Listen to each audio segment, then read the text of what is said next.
ராம் ராம். பெரியவா சரணம். இன்னைக்கு 93வது ஸ்லோகம் பார்க்கறதுக்கு இருக்கோம். எப்பவும் பண்ற மாதிரி முதல்ல 91, 92 ஒரு தடவை சொல்லிட்டு புது ஸ்லோகத்தை ஆரம்பிக்கலாம். பதன்யாச க்ரீடா பரிச்சயமிவாரப்து மனசஹ ஸ்கலந்தஸ்தே கேலம் பவனகலஹம்சான ஜஹதி அதஸ்தேஷாம் சிக்ஷாம் சுபகமணி மஞ்சீரரணித छलादाचक्षाणम् चरणकमलं चारुचरिते गतास्ते मञ्चत्वं द्रुहिणहरिरुद्रेश्वरभृतः शिवस्वच्छच्छाया घटितकपटप्रच्छदपटः त्वदीयानां भासाम् प्रतिफलनरागारुणतया शरीरी शृङ्गारो रस इव दृशां दोग्धिकुतुकम्. சரி, இப்போ 93வது ஸ்லோகத்தை ஆரம்பிப்போம். முதல் வரியிலிருந்து. அராளாகேஷேஷு अराळाकेशेषु अराळाकेशेषु प्रकृति सरला मंदहसिते प्रकृति सरला मंदहसिते प्रकृति सरला मंदहसिते शिरीषाभाचित्ते शिरीषाभाचित्ते शिरीषाभाचित्ते दृशदुपलशोभाकुचतटे दृशदुपलशोभाकुचतटे दृशदुपलशोभाकुचतटे भृशं तन्वी मध्ये भृशं तन्वी मध्ये भृशं तन्वी मध्ये पृथुरुरसिजारोह विषये पृथुरुरसिजारोह विषये पृथुरुरसिजारोह विषये जगत्त्रातुं शम्भोः जगत्त्रातुं शम्भोः जगत्त्रातुं शम्भोः जयति करुणा काचिदरुणा जयति करुणा काचिदरुणा जयति करुणा काचिदरुणा. இப்போ முதல் லைன்ல இருந்து ஒரு லைனாக ஃபுல் லைனா சொல்லிட்டு வருவோம். அராளாகேஷேஷு பிரகிருதி சரளா மந்தஹசிதே अराळाकेशेषु प्रकृति सरला मन्दहसिते अराळाकेशेषु प्रकृति सरला मन्दहसिते शिरीषाभाचित्ते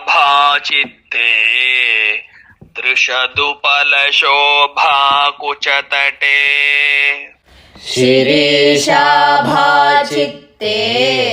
दृशदुपलशोभाकुचतटे शिरीषाभाचित्ते दृशदुपलशोभाकुचतटे भृशं तन्वी मध्ये पृथुरुरसिजारोह विषये भृशं तन्वी मध्ये पृथुरुरसिजारोह विषये भृशं तन्वी मध्ये पृथुरुरसिजारोह विषये जगत्त्रातुं शम्भोः जयति करुणा काचिदरुणा जगत्त्रातुं शम्भोः जयति करुणा काचिदरुणा जगत्त्रातुं शम्भोः जयति करुणा काचिदरुणा. இப்ப அடுத்து ரெண்டு லைனாக சொல்லிட்டு வருவோம். अराळाकेशेषु प्रकृति सरला मन्दहसिते शिरीषाभाचित्ते दृशदुपलशोभाकुचतटे. अराळाकेशेषु प्रकृति सरला मन्दहसिते शिरीषाभाचित्ते दृशदुपलशोभाकुचतटे. अराळाकेशेषु प्रकृति सरला मन्दहसिते शिरीषाभाचित्ते दृशदुपलशोभाकुचतटे. भृशं तन्वी मध्ये पृथुरुरसिजारोह विषये जगत्त्रातुं शम्भोः जयति करुणा काचिदरुणा.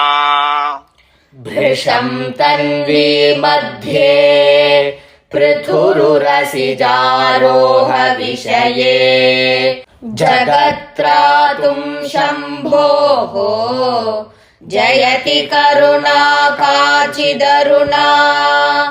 भृशं तन्वी मध्ये पृथुरुरसिजारोह विषये जगत्त्रातुं शम्भोः जयति करुणा काचिदरुणा. சரி, இப்ப அடுத்து முழு ஸ்லோகத்தையும் பூர்ணமாக சொல்லுவோம்.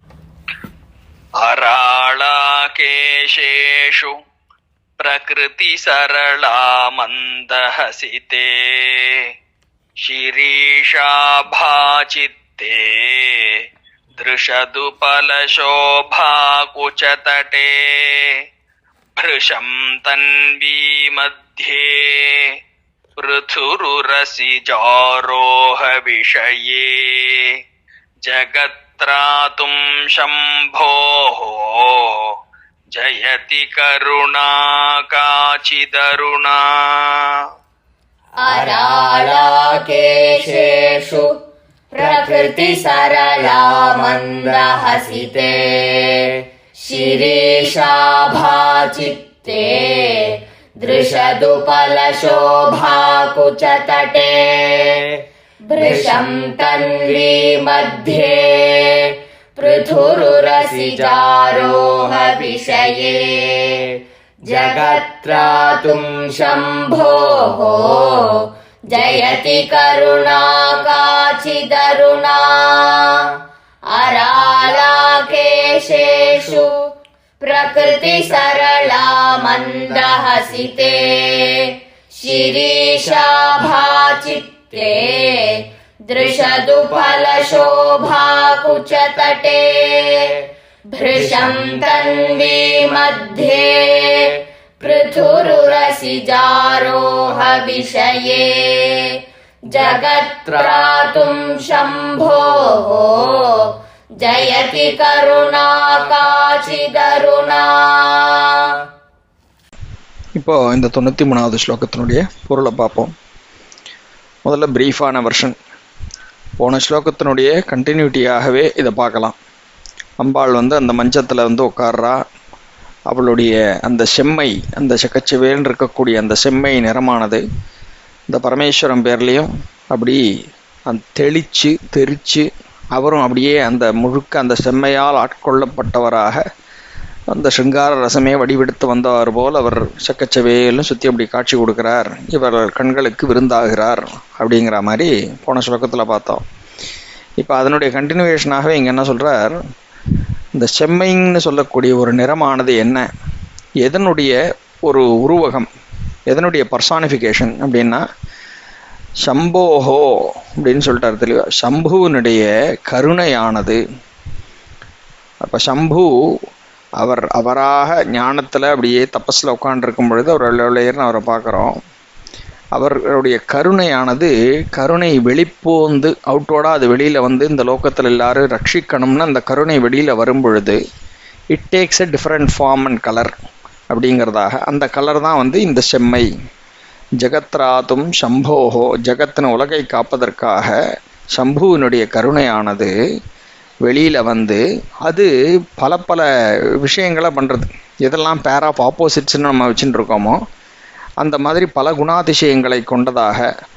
ஒரு இடத்துல வந்து பார்த்தாக்கா ஒரு வளைஞ்சு இருக்கிறதாக இருக்குது, இன்னொரு இடத்துல நேராக இருக்குது, ஒரு இடத்துல ஹெவியாக இருக்குது, ஒரு இடத்துல லைட்டாக இருக்குது. இந்த மாதிரி பல விஷயங்கள் பேர் ஆஃப் ஆப்போசிட்ஸை பற்றி இங்கே சொல்கிறார்.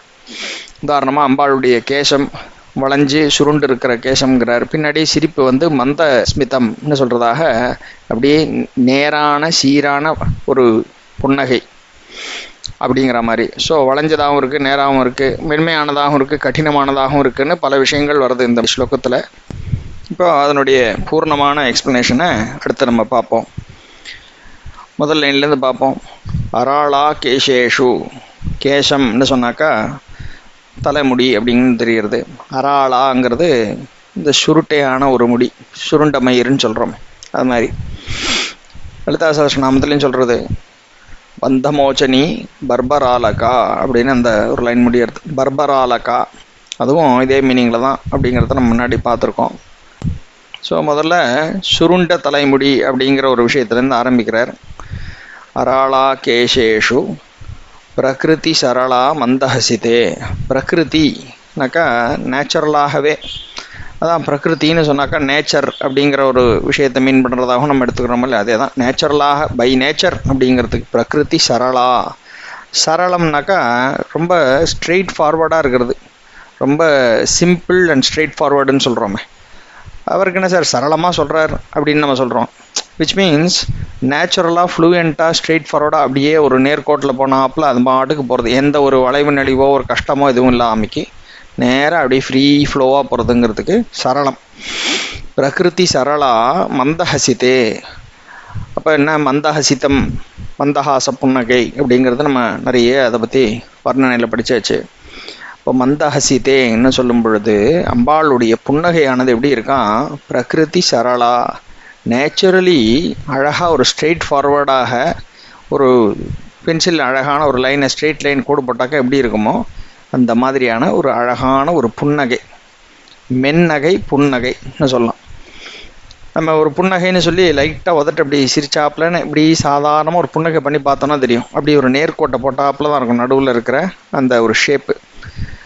வேற அதை வாய் விட்டு ரொம்ப சிரிக்கிறோன்னும் பொழுது அதனுடைய கான்டோர்ஸ்லாம் மாறி போயிடும். இப்போ உதட்டினுடைய அமைப்பு எப்படி இருக்குது, அழகான ஒரு மெல்லிய புன்னகைன்னு சொன்னாக்கா ஒரு சின்ன மெல்லிசான கோடு போட்டாப்பில் அந்த ஒரு ஸ்ட்ரெயிட் ஃபார்வர்டாக இருக்கும். இப்போ ஃபஸ்ட்டு லைன்லேயே இந்த பேர் ஆஃப் ஆப்போசிட்ஸ் கொண்டு வரார். சுருண்டு வளைந்த கூந்தல் முடிகள் ஒன்று, இன்னொன்று சுருளாத நேராக சீராக இருக்கக்கூடியதான அந்த ஒரு புன்னகை. இப்படி ஒரு பேர் ஆஃப் ஆப்போசிட்ஸ். இது கான்ஷியஸாக இதை நம்ம நோட்டீஸ் பண்ணிகிட்டே வரணும். ஒரு ஒரு லைனில் எப்படி அந்த ஆப்போசிட்ஸ் எடுத்துன்னு வரார், எதுக்காக கொண்டு வராருங்கிறது கடைசி லைனில் தெரியும். ரெண்டாவது லைன் பார்ப்போம்.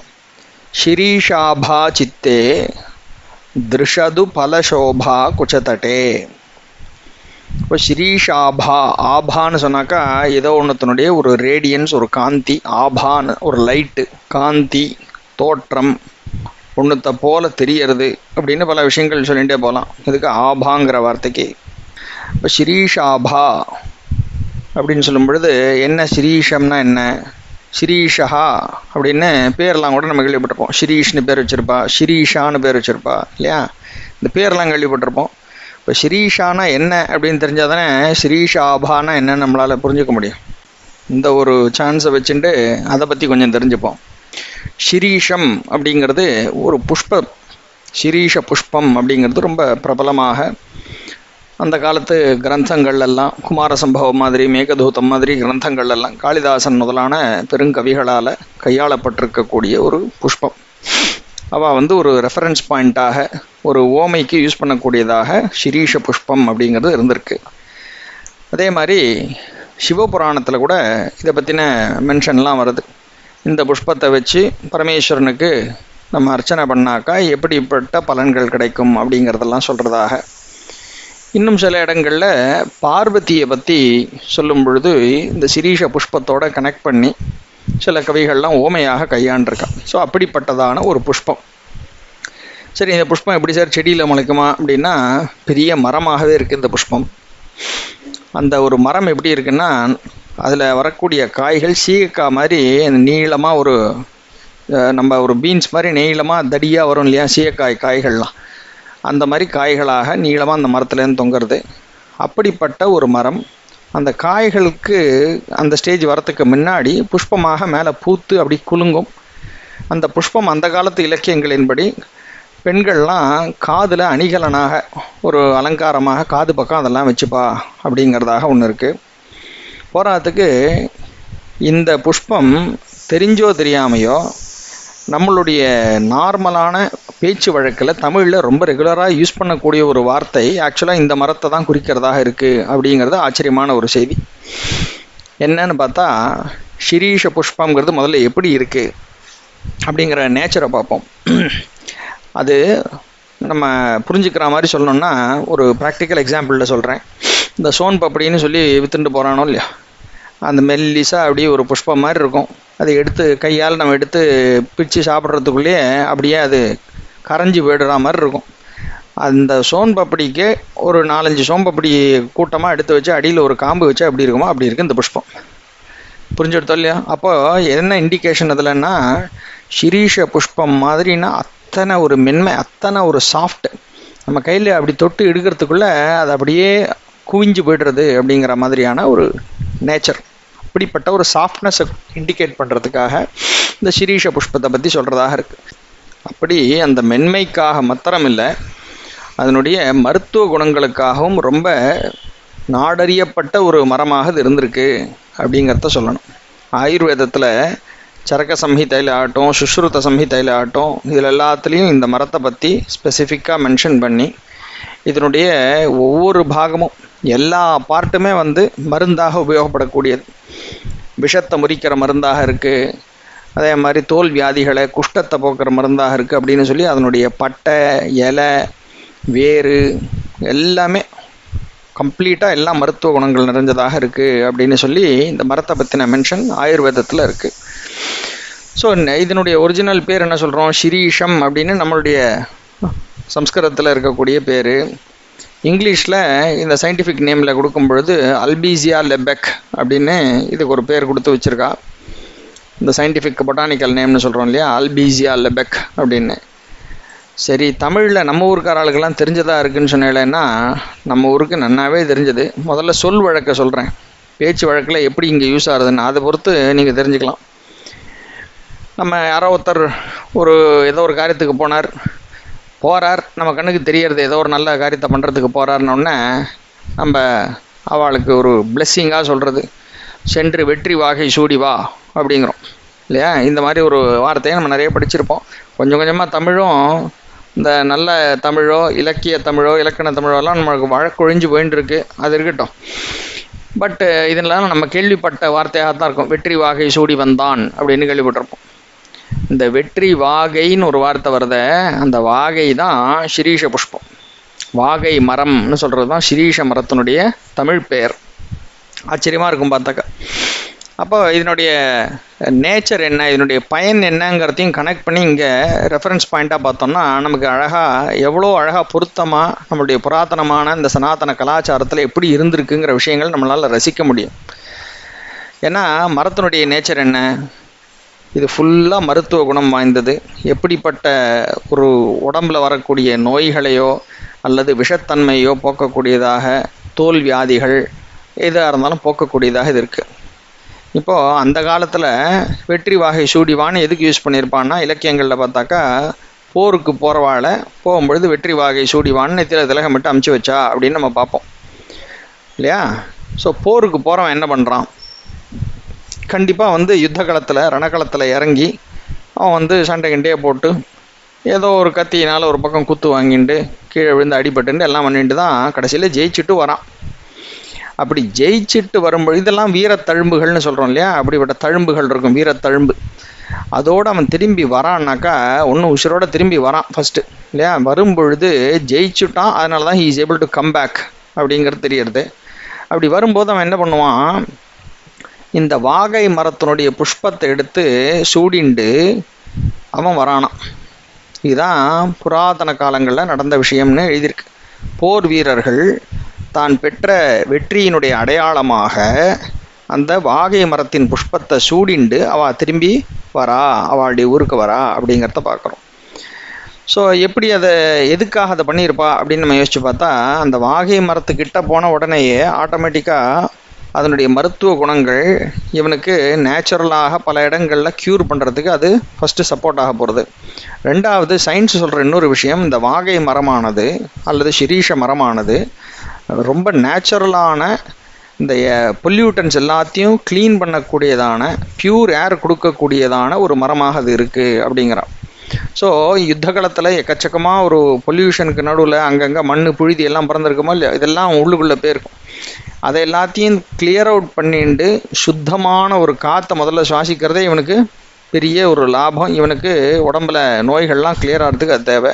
அதுக்கு சிரீஷ புஷ்பத்துக்கிட்ட வந்தாலே போகிறோம், அந்த மரத்துக்கிட்ட வந்து நின்னாலே பியூரஸ்ட் ஃபார்ம் ஆஃப் ஏர் அவனுக்கு அதுலேருந்து கிடைக்க போகிறது ஃபஸ்ட்டு.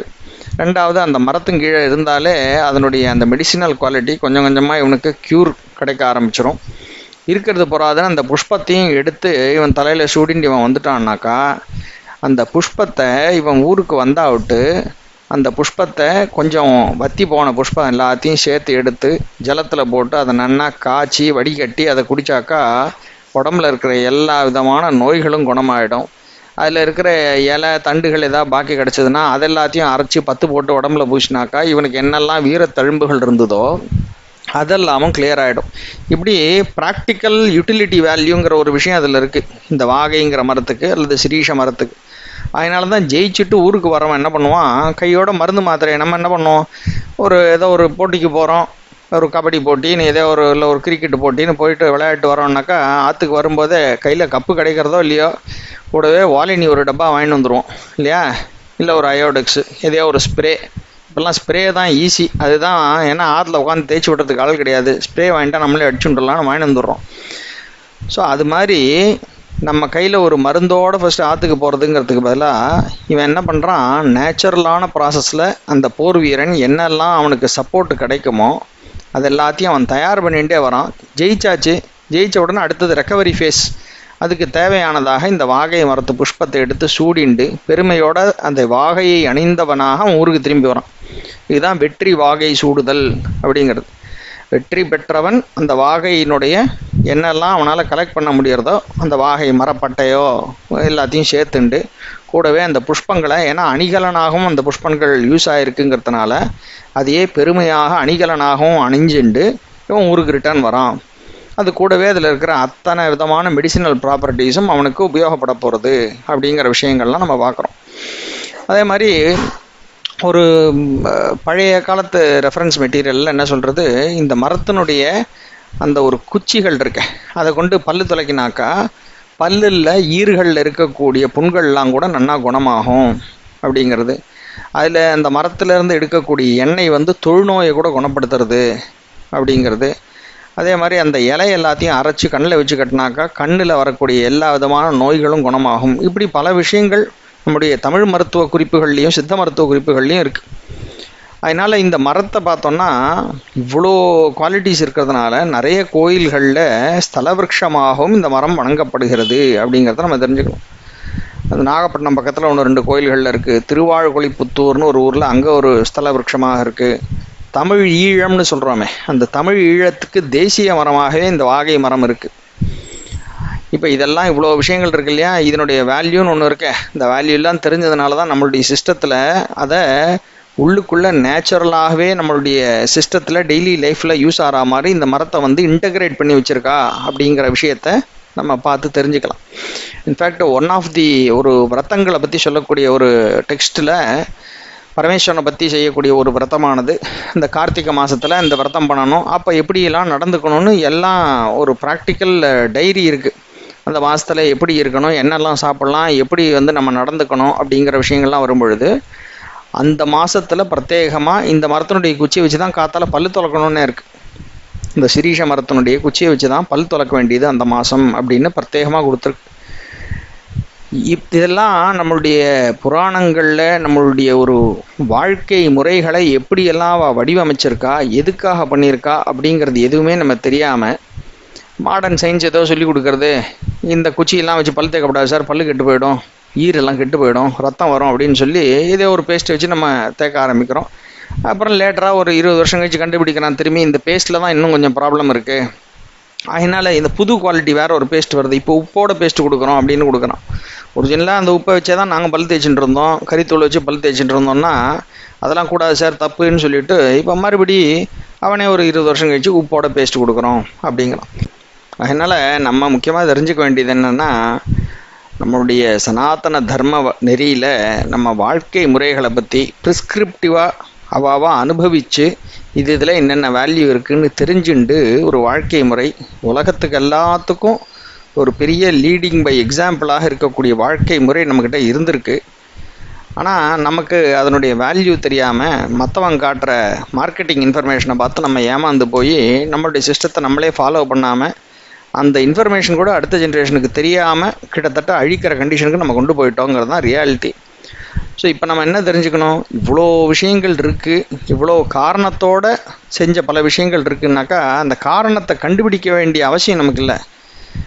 ஒரு பானை சொத்துக்கு ஒரு சோறு பதம்ங்கிற மாதிரி இப்படி ஒரு விஷயத்துலேயும் இவ்வளோ ஆராய்ச்சி பண்ணியிருக்கான்னு 1-2 இண்டிகேஷன் நமக்கு தெரிஞ்சாலே என்ன பண்ணணும்னா மூலத்துக்கு உடனே போயிடணும். சரி, நம்ம இனிமேல் பாக்கி எல்லாத்துக்கும் காரணத்தை கேட்காம நம்ம ஸ்ட்ராங்காக அடியர் பண்ண வேண்டியது, ஃபாலோ பண்ண வேண்டியது. இதுக்கு மேலே நீங்கள் எனக்கு எக்ஸ்ப்ளனேஷனே கொடுக்க வேண்டாம் சார், இதுதான் எழுதியிருக்குன்னு சொல்லுங்கள், நான் ஃபாலோ பண்ண தயாராக இருக்கேன் அப்படின்னு நம்ம வாழ்க்கையை அந்த பழைய நெறிமுறைகளை அனுசரித்து பின்பற்றி நம்ம வாழ்க்கையை நடத்துறதுக்கு உண்டான ஒரு நினைப்பு, ஒரு முனைப்பு நம்ம எடுக்கணும்.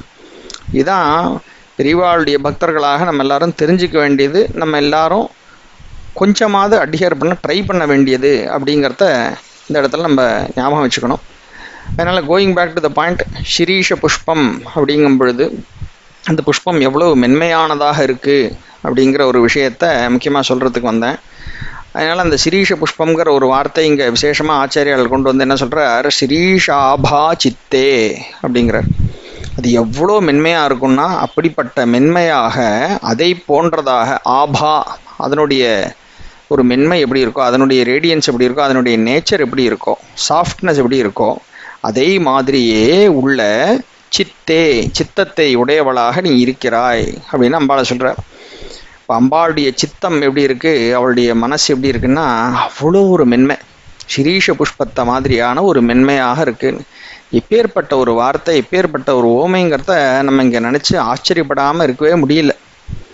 ஏன்னா அவள் மனசு அவ்வளோ மென்மையாக இருக்குதுன்னு சொன்னாக்கா மென்மையாக இருக்குதுன்னு தான் சொல்ல முடியும். மென்மைக்கு என்ன எக்ஸாம்பிள் கொடுக்கறது, எதை வச்சு மென்மைன்னு நம்ம கம்பேரிசன் கொடுக்கறதுன்னு நம்ம யோசிப்போம். ஆச்சாரியால் அப்படிப்பட்ட ஒரு அழகான ஒரு புஷ்பத்தை கொண்டு வந்து இங்கே கம்பேரிசன் கொடுத்து ஸ்ரீஷாபா சித்தேன்னு போட்டார். ஸோ இப்போ ஃபஸ்ட்டு லைனில் பேர் ஆஃப் ஆப்போசிட்ஸ் பார்த்தோம், இங்கே செகண்ட் லைனில் முதல்ல மென்மையை கொடுத்தாச்சு. அப்போ அடுத்தது மென்மைக்கு ஆப்போசிட்டாக கடினமாக, சாஃப்ட்டு அண்ட் ஹார்டு அப்படின்னு ஆல்டர்னேட் வரணுமோ இல்லையோ, அந்த ஹார்டாக இங்கே என்ன கொடுக்குறார் அப்படின்னு பார்த்தா திருஷது பலசோபா குச்சத்தட்டே. இது கொஞ்சம் டீட்டெயிலாக உள்ளே போக வேண்டான்னு பார்க்குறேன். ஏன்னா இந்த லைனில் வர ஒரு ஹாஃபும் அடுத்த லைனில் வரக்கூடிய தேர்ட் லைன் ஃபுல்லுமே அம்பாளுடைய சரீரத்தை குறித்ததான ஒரு எக்ஸ்ப்ளனேஷனாக இருக்குது. அது ஒரு ப்ரீஃபாக சொல்கிறேன், டீட்டெயிலாக போக விரும்பலை. பெரியவாளுடைய உத்தரவு அப்படி தான் இருக்குது சில ஸ்லோகங்களை பொறுத்த வரைக்கும். பட் ஃபஸ்ட் ஹாஃப் எப்படி இங்கே மிருது மென்மைங்கிற விஷயத்த சொன்னோமோ அதனுடைய ஆப்போசிட்டாக ஹார்டு, கடினமானதாக அப்படின்னு ஒரு கம்பேரிசன் கொடுக்கக்கூடியதான ஒரு வார்த்தை தான் திருஷது பலம் அப்படிங்கிற ஒரு வார்த்தை. திருஷது உபலம், உபலம்னாக்கா கல், ஒரு பெரிய ஸ்டோன்னு வச்சுக்கலாம். திருஷத் உபலம் அதாவது நம்ம அம்மிக்கல்லுன்னு சொல்கிறோமே, அதுவுமே இந்த காலத்தில் பல பேருக்கு மறந்து போயிருக்கும். அதை யூஸ் பண்ணவாளுக்கு அது எவ்வளோ ஸ்ட்ராங்காக இருக்குது அப்படிங்கிறது தெரியும், எப்பேற்பட்ட கடினமானதாக இருக்குது, ஹார்ட்னஸ் அப்படின்னு. அதனால தான் கீழே அடியில் ஒரு கல் இருந்தும் மேலே இன்னொரு கல்லை வச்சுட்டு நம்ம எதையாவது மஞ்சளை ஒரு பொடியாக்கிறதோ தொகையில் அரைக்கிறதோன்னு எதுவாக இருந்தாலும் எவ்வளோ கெட்டியான ஒரு ஐட்டமாக பதார்த்தமாக இருந்தாலும் அதில் வச்சு இந்த மேல் கல்னால் ஒரு அடி அடித்து அதை நசுக்கி அரைச்சி எல்லாம் பண்ணக்கூடிய ஒரு ஹார்ட்னஸ் அந்த ரெண்டு கற்களுக்கு நடுவில் இருக்குது. அது மாதிரியான கடினமானதான அப்படின்னு ஒரு பர்டிகுலர் வர்ணனை கொடுக்குறா ஆச்சாரியாள். ஸோ பேர் ஆஃப் ஆப்போசிட்ஸுங்கிறதுக்கு மட்டும் இப்போ நம்ம தெரிஞ்சுட்டோன்னா போகிறோம். இந்த ஸ்லோகத்தை பொறுத்த வரைக்கும் ஃபஸ்ட் லைனில் ஒரு வளைஞ்சதான ஒரு சுருட்டையான கூந்தல், அப்புறம் நீளமான கோடு போட்ட மாதிரியான ஒரு சிரிப்பு. ரெண்டாவது லைனில் இந்த சிரீஷ புஷ்பத்தை போன்ற மென்மையானதான ஒரு மனசு, நமக்கு அது தெரிஞ்சால் போகிறோம். அதே மாதிரி சௌந்தர்ய ஸ்வரூபத்தில் சொல்லின்னு வரும்பொழுது சாமுத்திரிகா லக்ஷணத்தின்படி சில பாகங்கள்லாம் கடினமாக ஹார்டாக இருக்க வேண்டியது அப்படின்னு சாமுத்திரிகா லக்ஷணத்தில் இருக்குது. உத்தம ஸ்திரீகளுடைய ஒரு உருவ அமைப்பு எப்படி இருக்கணும் அப்படின்னு லக்ஷணங்களில் சொல்கிறது. அது மாதிரியான அந்த பாகங்கள் இந்த அம்மிக்கல்ல மாதிரி அவ்வளோ கடினமானதாக இருக்குது அப்படிங்கிறத ரெண்டாவது லைனில் வந்துருத்து. மூணாவது லைன் என்ன சொல்கிறார், பிருஷம் தன்வி மத்தியே அபிராமி அந்தாதியில் சொல்லும் பொழுது மெல்லிய நுண்ணிடை மின்னணையாளை அப்படின்னு ஒரு ஸ்லோகத்தில் கொண்டு வர்றார். இன்னொரு இடத்துல அதே மாதிரி தயங்கு நுண்ணூல் இடையாளை அப்படிங்கிறார். அது மாதிரி பல இடங்களில் இந்த வார்த்தையை நம்ம கேள்விப்பட்டிருப்போம். அப்படிப்பட்டதான அந்த இடை, அப்படி தயங்கு நுண்ணூல் இடையாளை, அவ்வளோ மெல்லிசான ஒரு இடைன்னு சொல்கிறோமே, அந்த மாதிரி ஒரு சுருங்கினதான ஒரு இடை. வேறு சில பாகங்கள் அதுக்கு ஆப்போசிட்டாக பருத்ததாக இருக்க வேண்டிய ஒரு லக்ஷணம் இருக்குது, அந்த லக்ஷணமாக இருக்குது அப்படின்னு அந்த பேர் ஆஃப் ஆப்போசிட்ஸ் மூணாவது லைனில் வந்தாச்சு. அப்போ நாலாவது லைனில் என்ன சொல்கிறார், ஜெகத்ராத்தும் சம்போஹோ ஜெயதி கருணா காட்சி தருணா அப்படின்ட்டு. இப்போ தான் நம்ம இதனுடைய முழுமையான அர்த்தத்தை இப்போ புரிஞ்சுக்க போகிறோம். இந்த 3 லைன்லேயும் சொன்னது வந்து பேர் ஆஃப் ஆப்போசிட்ஸை சொல்லின்னு வந்தாச்சு இல்லையா. இப்போ இந்த ஆப்போசிட்ஸ் எங்கேருந்து வருது, எல்லாத்துக்கும் மூலமாக ஏதோ ஒரு ஜனனஸ்தானம்னு ஒன்று இருக்கணும் இல்லையா. ஏதோ ஒன்றுத்துலேருந்து தான் தோன்றி இருக்கணும். இதெல்லாம் அது எங்கேருந்து தோன்றுகிறது, பார்க்குறதுக்கு விசிபிளி ஆப்போசிட்ஸாக இருக்கா மாதிரி தெரிஞ்சாலும் அந்த ஆப்போசிட்ஸுக்கு மூலம் ஏதோ ஒன்று தான் இருக்கணும். அந்த ஒன்று ஆப்போசிட்டாக இருக்க முடியாது. அந்த ஒன்று நேச்சுரலாக ஏதோ ஒன்றாகவே தான் இருக்குது. அந்த ஒன்றிலிருந்து தான் இந்த பலது வெளியில் வந்திருக்கு அப்படிங்கிறத தெரிஞ்சுக்கிறதுக்காகத்தான் நாலாவது லைனில் சொல்கிறார், ஜகத் திராத்தும் சம்போஹோ. ஜகத்துன்னு சொன்னால் உலகம் நமக்கு தெரியறது, லோகம் தான் ஜகத்து. அது தமிழில் வரும்போது உலகம்னு ஆயிடுறது. ஏன்னா லோகம்னு எழுத முடியாதுங்கிறதுனால முதல்ல ஊங்கிற எழுத்தை போட்டு உலகம் அப்படின்னு ஆயிடுறது. ஜகத் திராத்தும், திராத்தும்னா டு ப்ரொடெக்ட். இந்த வார்த்தையை நம்ம முன்னாடி பல ஸ்லோகங்களில் பார்த்துருக்கோம், திராயத்தே அப்படின்னு. ஜகத் திராத்தும் உலகத்தை காப்பதற்காக, சம்போஹோ சம்புவினுடையதான, சம்புன்னு சொல்லக்கூடிய அந்த சாட்சாத் பரமேஸ்வரனுடையதான ஆஃப் சம்பு, அதான் சம்போஹோ ஜெயதி. ஜெயத்தின்னா நன்றாக ஜெயிக்கிறது, வெற்றி வாகை சூடுத்துன்னு சொன்னாங்க முன்னாடி, அதுதான் அது வெற்றி வாகை சூடி இருக்குன்னு சொல்லிட்டார். சம்புவனுடையதான ஏதோ ஒன்று இந்த உலகத்தை காக்கும் பணியில் இறங்கினது, நன்றாக வெற்றி வாகை சூடி பிரகாசமாக திகழ்கிறது, அதுதான் ஜெயத்திங்கிற வார்த்தைங்க. அப்போ எது சம்புவனுடையதான எது ஒன்று அப்படி ஜெயிச்சுது அப்படின்னு கேட்டால், ஜகத்ராத்தும் சம்போஹோ ஜெயதி கருணா காச்சித் அருணா அப்படின்ட்டுருக்கார். இந்த கருணா காச்சித் அருணா, கருணான்னு சொன்னாக்கா கருணை. அப்போது யாருடைய கருணை, சம்புவனுடையதானன்னு முன்னாடி வார்த்தையை போட்டதுனால சம்புவனுடைய பரமேஸ்வரனுடைய கருணையானது அப்பேற்பட்ட ஒரு ஜெயத்தை கொண்டது. அந்த கருணையே தான் என்னவாக இருந்திருக்குன்னா காச்சித் அருணா. பிரிக்கும் பொழுது காச்சித்து ப்ளஸ் அருணா, அந்த இத்து வந்து தாவா போயிடும், மூணாவது தாவா போயிடும். காச்சித்னு சொன்னாக்கா வார்த்தையினால் விவரிக்க முடியாததான அப்படின்னு எடுத்துக்கணுங்க. ஒரு மாதிரி somehow I find it difficult to describe அப்படிங்கிறோம், இன்டிஸ்கிரைபபிள்னு சொல்லலாம். அப்படி சொல்ல முடியாத, வார்த்தைகள்னால் வர்ணிக்க முடியாததான அவருடைய அந்த கருணை இருக்கே, அந்த கருணை தான் அருணாங்கிற ஒரு ரூபத்தை கொண்டதாக.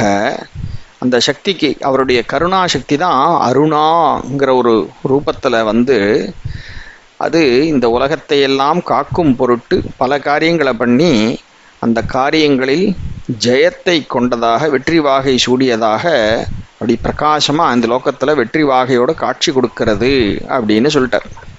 ஸோ இப்போ என்ன புரிஞ்சுக்கணும், இதனுடைய ரூட்ஸ் என்ன. சம்பு அவர் பாட்டுக்கு சிவனேன்னு அவரை தானே வேலை அவருக்கு, சிவனேன்னு அவர் உட்காண்டிருக்கிறவர். முதல் ஸ்லோகத்தில் எப்பவும் சொன்ன மாதிரி திருப்பி திருப்பி அந்த ஸ்லோகத்தை அப்பப்போ நம்ம ரெஃபரன்ஸ் பண்ணிக்கணும். சக்தியினுடைய பிரபாவம் இல்லாமல் சிவமானது அசையக்கூட முடியாமல் அது பாட்டுக்கு இருப்பில் அப்படியே இருந்துட்டு இருக்கும் அப்படிங்கிறது தான் சிவத்தினுடைய ஒரு நேச்சர். அப்போ அந்த சிவத்தை ஆக்டிவிட்டியில் கொண்டு இறக்கி விடணுமானா சக்தியினால தான் அந்த காரியம் நடக்கிறது. அப்போ சிவசக்தி ஐக்கிய ஸ்வரூபமாகவே தான் சுவாமியை நம்ம பார்க்க கற்றுக்கணும் அப்படிங்கிறது தான் முக்கியமாக நம்ம முதல் ஸ்லோகத்துலேருந்து ஆரம்பித்து கொடுத்தார். அண்ட் நம்ம ஞாபகம் வச்சுக்க வேண்டியது முதல் ஸ்லோகமெல்லாம் சாட்சாத் பரமேஸ்வரனே எழுதினதான ஒரு ஸ்லோகம். அதனால் அவரே தன்னுடைய நேச்சரை பற்றி தான் அப்படி சொல்கிறார். முதல் 41 ஸ்லோகம் அவர் எழுதினதானே, அதனால் அவரே தான் சொல்கிறார், நான் பாட்டுக்கு சிவனேன்னு உட்காந்து தான்ப்பா இருப்பேன், இவ என்னை தூண்டி என்னை ஆக்ஷனில் இழுத்து ஈடுபடுத்தினாதான் எனக்கு நகர்றதுக்கு சக்தி, இல்லைன்னா நான் அசைவில்லாமல் உட்காண்டிருப்பேன் அப்படின்ட்டார். ஸோ அந்த சம்பு தான் ஷம் என்று சொல்லக்கூடிய மங்களத்திற்கு மூலமாக ஆதாரமாக இருக்கக்கூடிய அந்த சம்பு அப்படியே இருந்துட்டுருக்கார். அவருக்குள்ளேருந்து வெளிவரக்கூடிய அந்த கருணையானது, அப்போ அவர் நேச்சுரலாக அப்படியே இருக்காருன்னு சொல்லும் பொழுது ப்ரீவியஸ் ஸ்லோகத்தில் சொன்ன வார்த்தைகள் தான். அவர் எப்படி இருக்கார், வெள்ளை வெளியேர்னு இருக்கிறதான பரமேஸ்வரன் அப்படி இருக்கார். அந்த ஸ்படிகமாக ஒரு அந்த ஹிமாலயத்திலேயே இருந்துட்டுருக்கிறவராக, அந்த பனியை போன்றவராகவே இருந்துட்டுருக்கார் அப்படிங்கிறது தான் இந்த நேச்சுரல் ஃபார்ம். இந்த நேச்சுரல் ஃபார்மேஷன் அமர்நாத் லிங்கத்துக்கு ஏன் அவ்வளோ ப்ராபல்யம்னா, நேச்சுரல் ஃபார்மேஷன் பரமேஸ்வரன் அப்படி தான் இருப்பார். அந்த ஐஸ் மாதிரியே அப்படியே அந்த பனியாக உருகின்றிருக்கிறவளாக அம்பாள் இருக்கான்னு சொன்னால், இவர் பனி அப்படியே ஒரு பிடிச்சு வச்சாப்புல எப்படி ஸ்படிகமாக இருக்கோ, எப்படி ஒரு டிரான்ஸ்பரன்சியாக நிர்மலமாக எப்பவும் அப்படி குளிர்ந்ததாக இருந்துருக்கோ, அதான் பரமேஸ்வரன் அப்படிங்கிறதுனால அந்த அமர்நாத்துக்கு. ஸோ அப்படி இருக்கக்கூடியவரான அந்த பரமேஸ்வரன் சம்பு, அவர்கிட்டேருந்து அவருடைய இந்த லோகத்தை ரட்சிக்கணும், குழந்தைகளை ரட்சிக்கணும்னு அவர் நினைக்கக்கூடிய அந்த கருணை இருக்கே, அந்த கருணையே வெளிவந்து ஒரு உருவம் எடுக்கிறது. அந்த கருணைக்கு தான் என்ன பேர், அருணான்னு பேர். அப்போ அந்த கருணை தான் ரூபம் எடுக்கிறது, அருணான்னு ரூபம் எடுக்கிறதுன்னு சொன்னால், அருணாங்கிறது பேர் மாத்திரமில்லை, அருண வர்ணம், அருணச்சாயேன்னு சொல்கிறோம். அது எப்படிப்பட்ட வர்ணம், சக்கச்சவேன்னு இருக்கக்கூடியதுன்னு இந்த வர்ணத்தை பற்றி நிறைய பார்த்தாச்சு, ப்ரீவியஸ் ஸ்லோகத்துலேயும் பார்த்தாச்சு.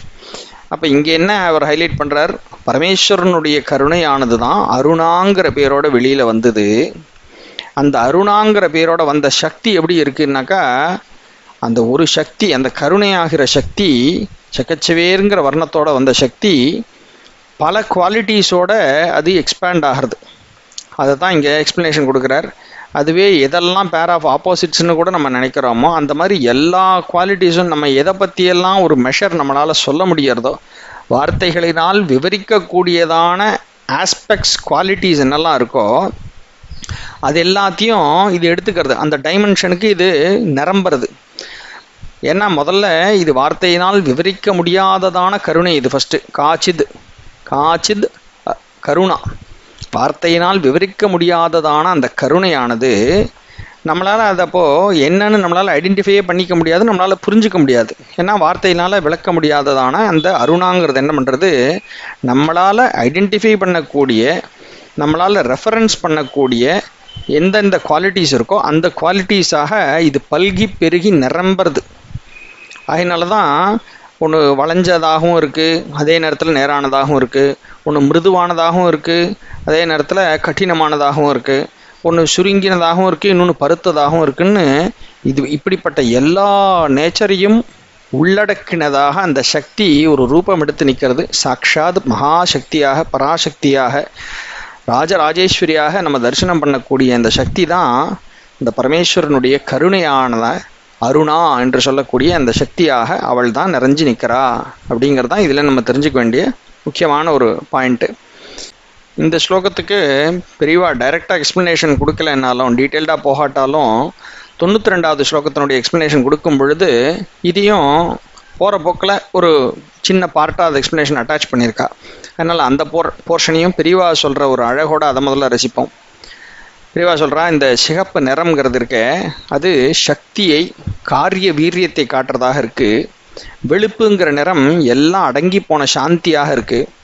இப்போ நம்ம உடம்புல கூட என்ன சொல்கிறோம், ஒரு புஷ்டி ஏறித்துன்னு சொன்னாக்கா நல்ல சக்கச்சவேல் நாறுது உடம்பு, புஷ்டி குறைஞ்சா வெளுக்கிறது, அதாவது பேலாக போகிறதுன்னு சொல்கிறோம். அந்த ஒரு வெண்மையாக போகிறது, அந்த சிகப்பினுடைய ஒரு வீச்சு குறையிறதுன்னு சொல்லலாம். பெரியவா அதுக்கு எக்ஸாம்பிள் சொல்கிறா, எப்படி நம்ம பேச்சு வழக்கிலேயே எப்படி இந்த வார்த்தைகள்லாம் யூஸ் ஆகுது, இந்த கலருடைய கனோட்டேஷன்ஸ் எப்படி இருக்குங்கிறத சொல்கிறா. காரசாரமாக ஆர்கியூ பண்ணி நம்ம ஒருத்தரை ஜெயிச்சிட்டோம்னாக்கா செம்மையாக கொடுத்தேன் அப்படின்னு சொல்கிறோம், இல்லாட்டா வெளுன்னு வெளுத்து கட்டினேன் அப்படின்னு சொல்கிறோம். இந்த ரெண்டு விதமாகவும் யூஸ் பண்ணுறோம்.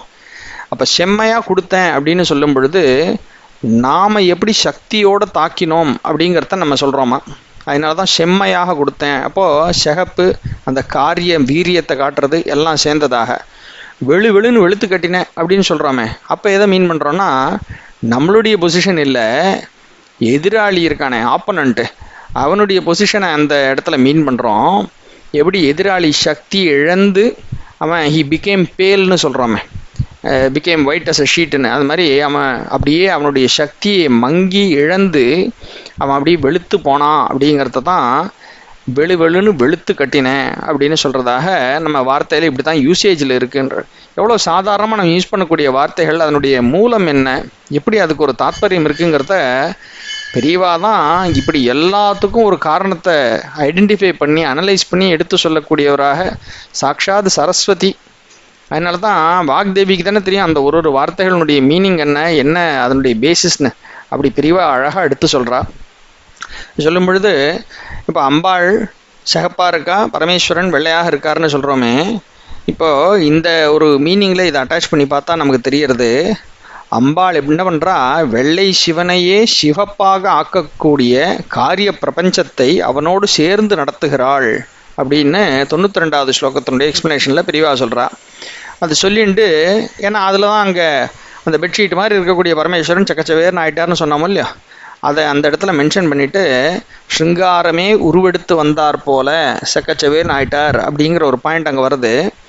அதனுடைய கண்டினியூஷனாக பெரியவா சொல்கிறா, ஸ்ருங்கார சிகப்பு இருக்கட்டும், அது ஒரு பக்கம் இருந்துட்டு போட்டோம், அது வேண்டாங்கள, ஆனால் நமக்கு எந்த சிகப்பு வேணும்னா கருணையினுடைய சிகப்பு தான் நமக்கு ரொம்ப வேண்டினது.